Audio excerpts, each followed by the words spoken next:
I think we all need more connection and stronger friendships and less loneliness in the world. Absolutely.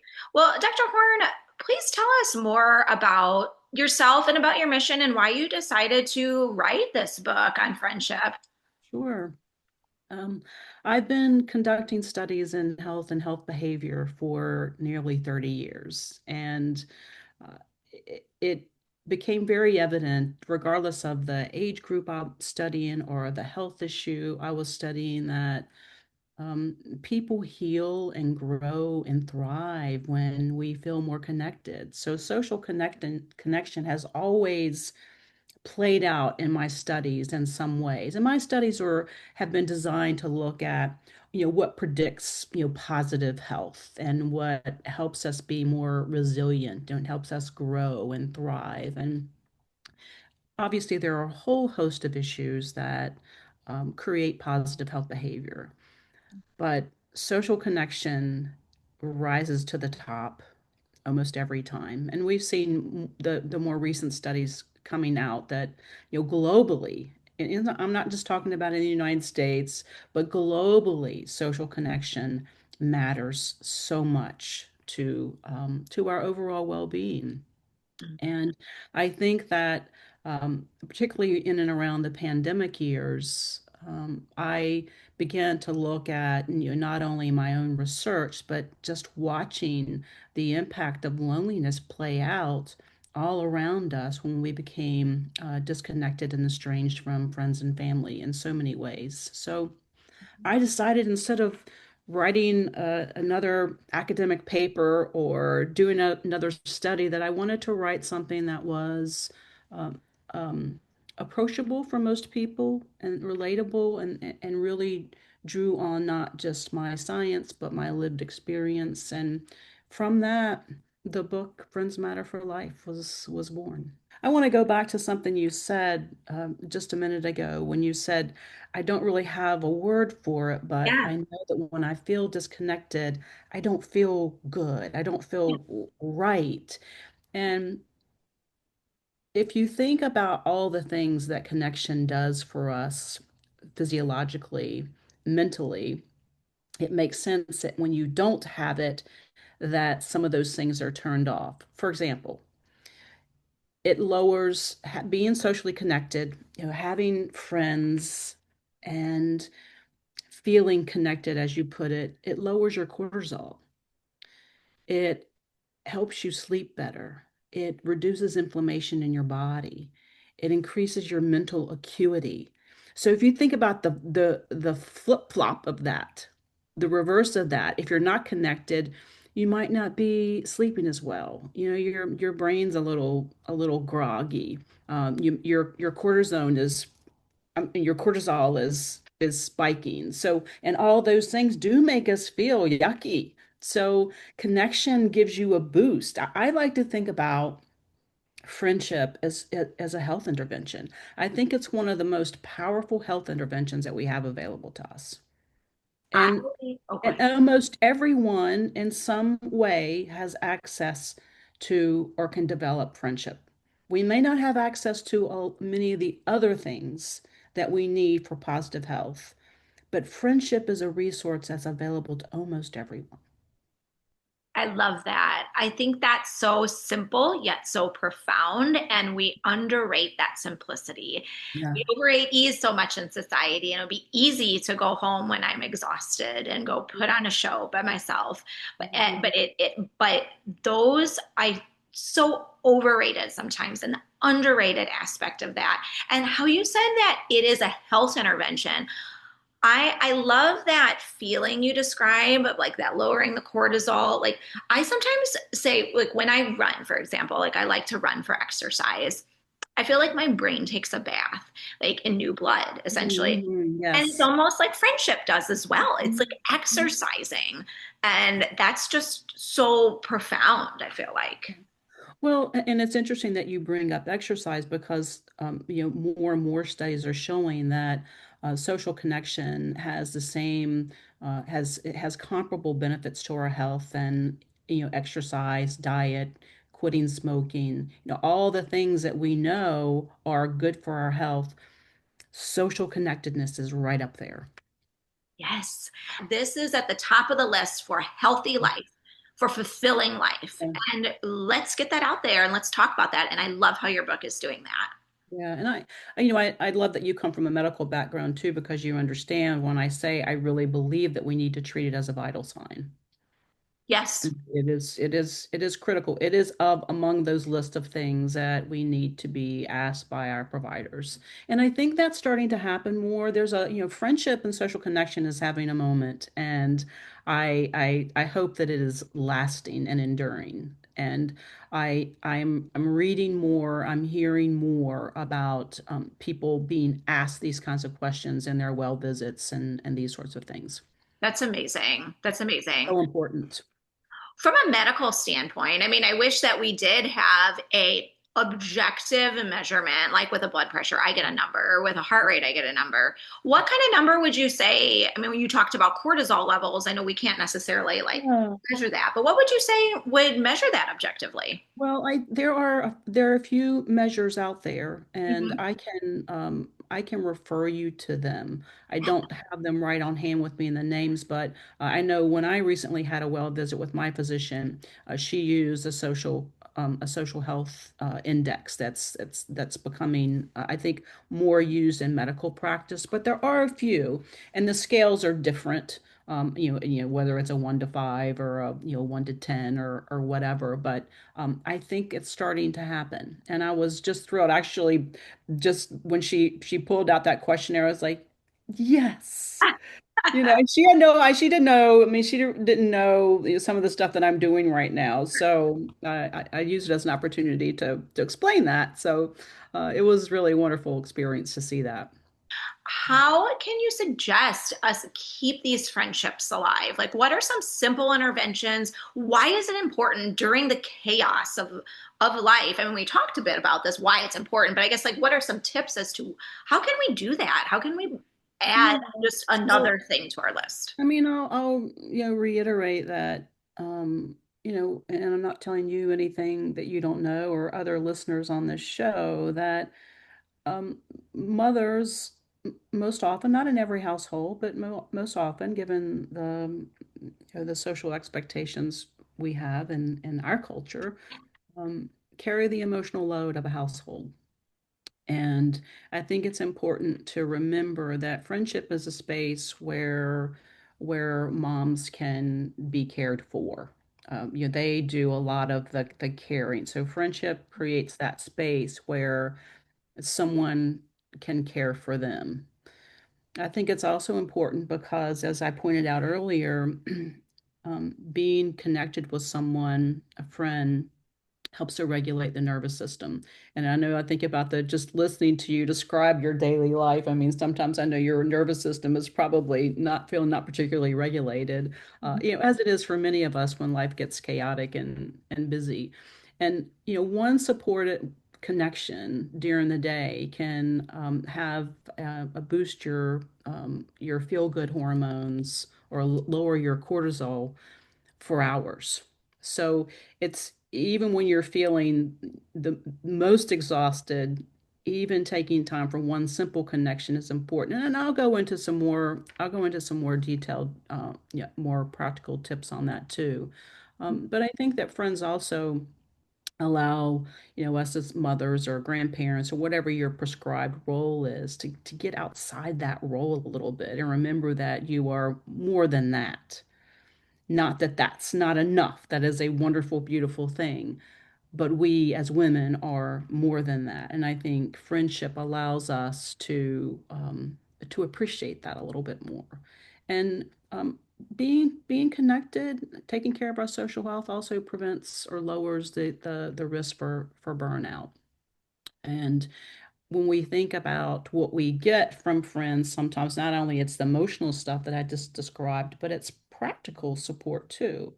And women in particular need that and deserve that kind of support. So those are I think some of the reasons why it's really important for women to cultivate those. But I understand that in busy schedules that it's hard to think about just fitting in one more thing, Mhm. right? And it, and I think I'd like to go back to some point on why it becomes more hard uh, for women, moms in particular, to keep their friendships. But the question I'm sometimes asked is, well, how can I fit in friendships into my life that already feels so full? I can barely take a breath. I can barely get my head above water. And so I think sometimes that we don't need more pressure, but sometimes we need to give ourselves permission Yes. to have a friend, to be with a friend, even if it's just in small doses. So, to your question, what are some practical strategies? And Valerie, I know some of this is not anything new to you because I know you cover some of this in your book, which I have right here, on my desk. Um, but just to maybe go over briefly a couple of those, I think it's important to think about micro connections, and I talk about this in particularly in places where people are experiencing life transition points. And motherhood is certainly, especially new mothers, it's certainly a major life transition point where our friendships change. And there are others, but this is, most important in the context of what we're talking about today. But I think micro connections are particularly important, and those are brief, positive social interactions that do a lot for our physical, emotional health. So, a 5 minute, a voice note or a quick text check-in. Maybe it's a memo or a photo that just says, I'm thinking about you or something like that. And that's what when you give to others too, that helps you feel like you're being more of a friend because sometimes we guilt ourselves and it's like, I'm a terrible friend. I haven't texted them, I haven't called them, I haven't invited them to go out for a drink, I haven't, and we do this to ourselves. We put that kind of pressure. But Mm. even those micro check-ins, inviting someone for a 10-minute walk with your stroller, or maybe integrating someone into your routine in some way. So those micro check-ins really have an impact on us. And I think it's important for people to know that, for women to know that those matter. They don't have to be big grand plans for it to have a positive effect on our physiology. Um, the other thing that I think is important is to maybe blend your friend into something you're already doing. Maybe it's a Target run. Maybe you guys can go do your grocery shopping together. Just coffee on the porch while the kids play. Just something. A FaceTime while you're doing folding laundry. It's those sorts of things that you try to like integrate into your routine, so it's not taking time away from your already overstuffed schedule, but bring someone into that routine with you. And it could be something that, maybe it's helpful for your friend as well. Um, and then I think it's important to build a low maintenance friendship culture. Where I mean, sometimes we forget that we can verbalize to people what we want or expect or need in a friendship. And your friendship needs as a mom, especially a mom to young children right now, might be something that you just aren't sure how to articulate how much your life has changed. And maybe you say that to a person, I really need a low pressure friendship right now. Can we just agree? Let's just, it may be a month before we talk, but let's just pick up where we left off. And so you set that tone and that stage for low pressure. And then, I mean, I think most of us do well with routine, especially moms in those very, very busy stages right now, like you described earlier, just, running everywhere. But I think that you can create some predictable touch points. Mhm. Maybe you have a recurring Friday morning walk with a friend. Could be with the stroller, could be without the stroller. Maybe it's just 20 minutes, But maybe you're once a month you agree to do that. Maybe once a month you agree to coffee. Maybe you have a mom's night, or maybe you just share a book. Maybe you decide you're gonna read a book together, and then you're gonna have a text chat about it. So just, I mean, you can create some of those predictability and routine too. I think that those help. And then, let your friends into your messy middle. Yeah. If your house is, if your laundry's all over the place and the house isn't clean, and you don't have any groceries in the house, and it's okay. You can still invite someone over. You can still let people see the messy part of your life, because chances are they probably can relate, and it may make them feel a little less torn about their own messiness. So those are just a few things that I think might help. I mean, we don't need, at this point in our lives, you don't necessarily need a dozen friends. You need a couple good friends, a couple high quality friendships that um, can give you that quality health boost. That I asked about a lot, and Yeah. we turn over a lot of friends in our life, and the statistics are solid, but they vary a little bit depending on life situation and um, life life stage, your season of life, as you put it. We all lose some friends along the way, Yeah. and that doesn't make those friends any less important or any less beautiful for the time that they were in our lives. And I think sometimes, particularly as moms and new moms, that shift, that dynamic is not uncommon at that point in life, where our friendship base changes for a whole host of reasons. But we sometimes feel guilty, or we shame ourselves because those friendships just kind of withered away. And I guess the important thing I'd like for people to hear is that that's not uncommon, that we drift from people sometimes, and that doesn't mean that we failed, that we don't know how to be a good friend, that we aren't worthy of friends. Uh, we are, and anyone who's listening who has had that experience and think that they're just a bad friend, and they don't know where to pick up, and maybe they shouldn't, or they're not worthy, I would say show up.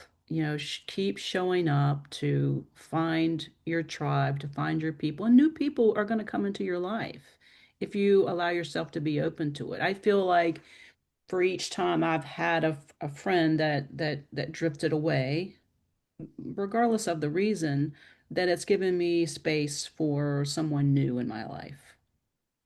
And I think that that's very important to acknowledge. Now, with moms, I mean, there are a whole host of reasons why friendship gets harder at that point in life, and we can talk about those. Recalibration is a necessity of friendship, and whether that be just Mhm. having an honest conversation with someone to say, I feel like something's different, something's off, can we talk about it? Or maybe you've had multiple conversations and nothing has changed, and you have to decide what to do next. And then there's just the scenarios where drift just happens, and there was no big event, there was no explosion, there was no argument. It just happens. And I think those are the most important relationships, where we just have to say, that person is still near and dear to me. We had so much fun together. I learned so much from them. What a gift that they were in my life. And leave the door open. And that doesn't mean that you're never going to speak to them again. But, 10 years later, 5 years later, 2 months later, I don't know, you might hear from them again. And oftentimes there's some elation in that. Mhm. Mhm. So I think it's important to give yourself permission for all of those scenarios. I think that's so beautiful. And I think we all need to hear that. I know I need to hear it. Yeah. The visual I have while you're describing that, Dr. Horn, is like a beautiful rose bush and like how they're so beautiful when they bloom and friendship is so beautiful. And sometimes it also that recalibrating, like we have to trim sometimes and then like they won't bloom for forever. Some of them, sometimes they come back. Sometimes you have to, do some trimming. And uh, those thorns hurt. and the thorns hurt. Absolutely. Absolutely. But it doesn't take away that beauty. And I Mhm. think that is so important for us all to hear. We all know social media creates um, really cultivates this sense of glamour and perfection that is almost not achievable by most people, not just moms. But I think the feelings of being left out are real, and it's important not to diminish them because the science shows that those feelings of being left out, that emotional pain actually triggers, and your background in neuroscience, you totally know this, but that emotional pain activates the same neural pathways as physical pain. So it's real. I mean, it is real pain. And I think it's important to what you just did and said is to name it and normalize it and then reach out to someone that you trust because we all feel it. I mean, someone talks about the party you didn't get invited to, or someone's out doing something at a concert that you really wish you were at, or and there's not in your foreseeable future, or a shopping jaunt, or just something that makes you have that sense of pain or rejection or even jealousy. Um, those are all normal feelings. And I think just one of the mistakes we make is just to push it aside and not to name it, not to use our emotional vocabulary to say, I'm feeling something physiologically happen to me right now. What am I feeling? What is that? Am I mad? Am I sad? Am I resentful? But naming the feeling, normalizing, and no, you are not the only one who feels that way is the most important thing. And I think that rejection, that sting, also can trigger those feelings of being unsupported or unloved, and bring up some shame around that. And it's it's normal. And sometimes the word is not all the other feelings I named, but sometimes it's curiosity. Oh, I wonder what it would be like to be at that concert right now. And so I think that kind of reframing is important too. But if you have those other feelings, not to shame yourself for it, That's if so that makes sense. absolutely. And I think that the other thing that we can't dismiss is the emotional and physical fatigue that moms have, that that sort of, I mean, you have only so much reserves to deal with stuff like that. So it's, those stings, those thorns can be even more exaggerated when we're tapped out. And I mean, we know that yes, there's the running back and forth, and then there's the getting, lunches ready or carpooling, whatever it is, all the physical things that you do, but there's the emotional labor too. And that is, all the planning, the anticipating, the worrying, the thinking through the schedules, all that invisible labor takes space too. And, when we know that moms hold the majority of that. I mean, research is real clear on that.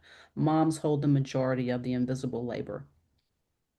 Sleep disruption. I mean, women are so sleep disrupted, and that especially moms, and that plays a role in how you can show up for other people because you don't have as much room for empathy, your emotional regulation is off, you'll have less capacity for social engagement when you just have this much reserve less, and you're exhausted, so you got this much emotional reserve and you're exhausted.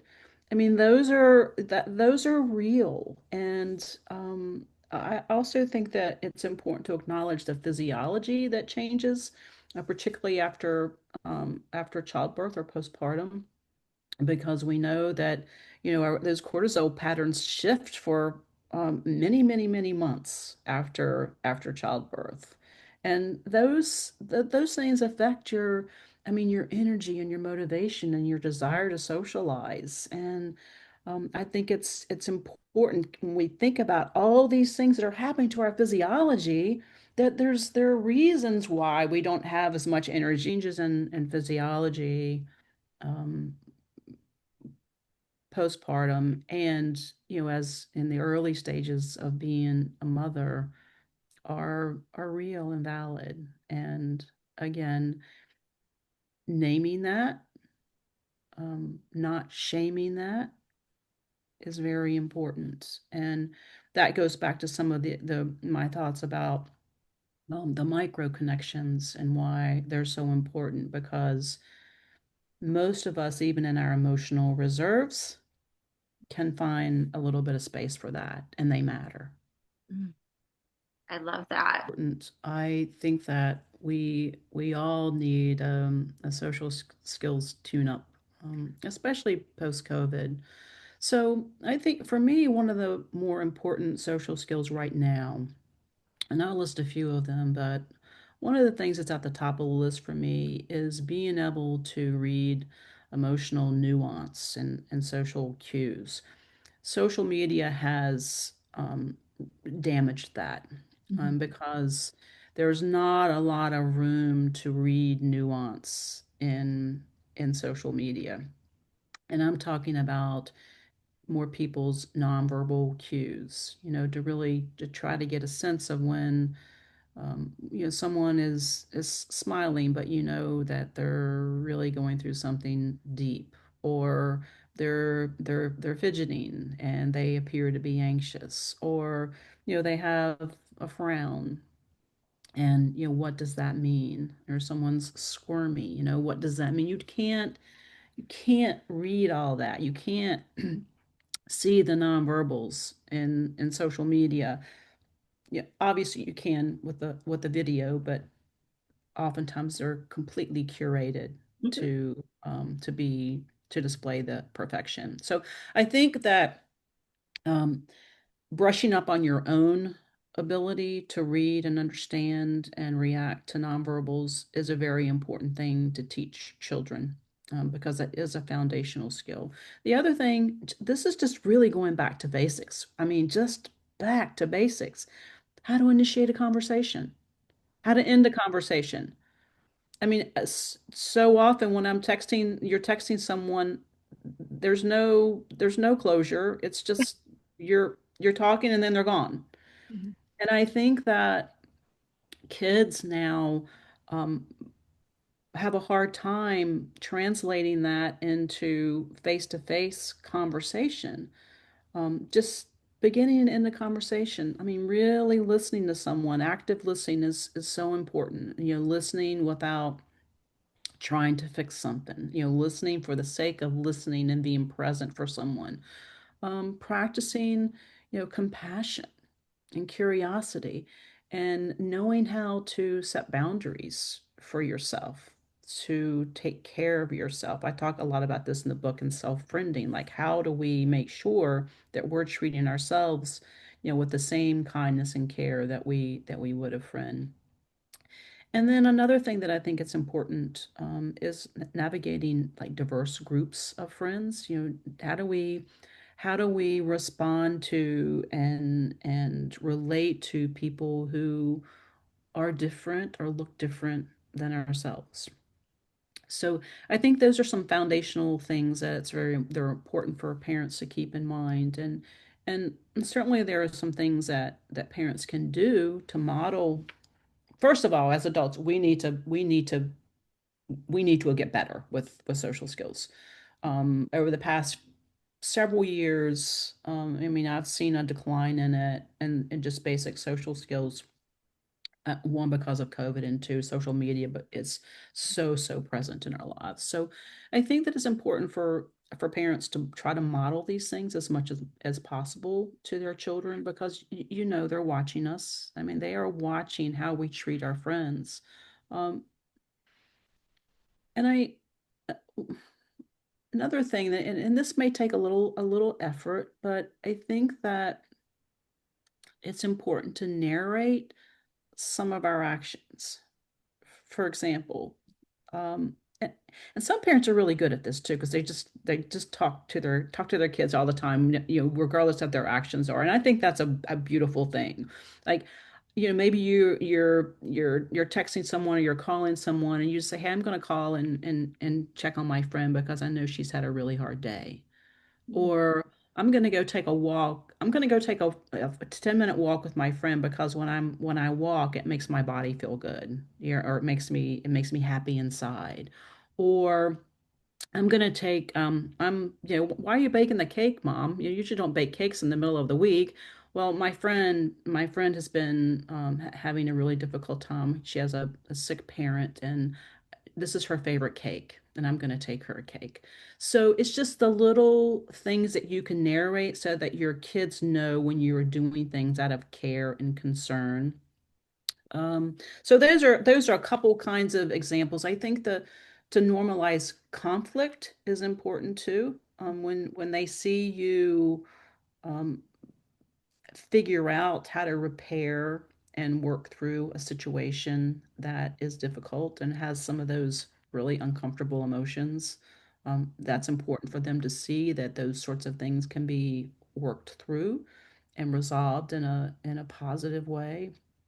When you or your partner or spouse or your friend have a disagreement, I mean, you can say we had a misunderstanding and it was really uncomfortable and it made me feel sad and I had some anger, but we talked through it and we figured it out and everything's okay now.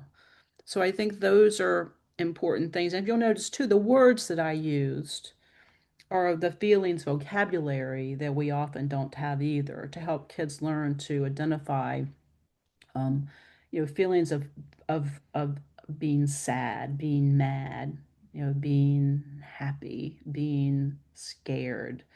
All those being able to name those feelings are so important in how we not only understand ourselves, but how we can relate to other people. And I think as parents, the more we can use feeling words to describe situations versus just shutting down, that kids see that sometimes, as I said earlier, when we name it, we normalize it. Yeah. So true. I love that. I love that. From reading the book, I mean, I go back to the basics and a lot of social skills because if social skill, right? Its skill takes practice, and we have to practice our social skills just like any other skill. And part of the way we can practice is we also practice through teaching, and we can do that for our children. And maybe you have to initiate, let's go do some chalk on the sidewalk in the neighborhood and see if other kids want to come out and join us. And sometimes those things sort of happen naturally, but I do think it's very important for parents to have an awareness that because there we have a generation of kids right now who have come out of now almost 6 years of pandemic related culture, that we're seeing an increase with social anxiety with kids. So I think it's important for parents to help cultivate those smaller low stakes interactions for kids so that they can ease more into that comfort. The other thing is just to make sure that you're balancing these real-time, in-person interactions with digital interactions. So that, and I'm not saying that social media doesn't have a place. I mean, it has a place. It is a part of their world forever forward. It is a part of our world. So I'm not saying take it away. I'm saying that it's very important to bring in those real-time interactions too. Yes, okay, you can have a FaceTime, but let's invite a friend over, on Friday, or Let's why don't we write a handwritten note or draw a picture to send to grandma or to your teacher, or so balancing those tangible things that you can touch and feel and see with the digital interactions as well.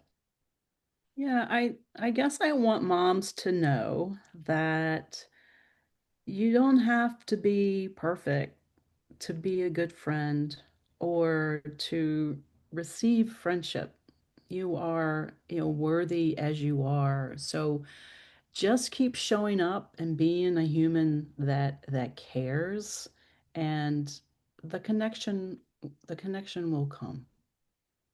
So if you want to learn more about connecting or friendship, you can find my book, Friends Matter for Life, on Amazon or wherever you buy your books. And I'm on Instagram, Facebook, LinkedIn at Dr. Kimberly Horn. And I hope that you'll reach out and stay in touch. And I absolutely love this conversation, Valerie, and I hope that we can have another one. Oh, I am so excited to have another one. Thank you so much, Dr. Horn.